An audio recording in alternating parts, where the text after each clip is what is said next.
তাদের বাহিনী রওনা হওয়া মাত্রই মহানবী সাল্লাল্লাহু আলাইহি ওয়াসাল্লাম সে সম্পর্কে জানতে পারেন। এতে তিনি সাহাবীদের একত্রিত করে এ সম্পর্কে পরামর্শ গ্রহণ করেন। এই পরামর্শে ইরানের একজন নিষ্ঠাবান সাহাবী সালমান ফার্সিও অংশ নিয়েছিলেন।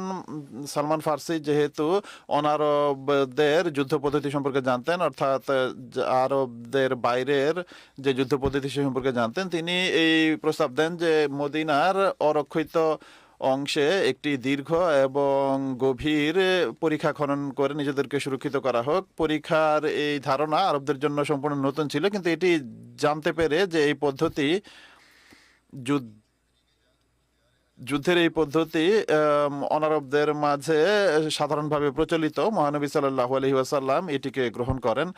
গত খুতবায় এই সম্পর্কে উল্লেখ করা হয়েছিল যে তাকে আল্লাহ তাআলাও এটি অবগত করেছিলেন যে এই পদ্ধতি গ্রহণ করা সঠিক হবে। যা হোক, মদিনার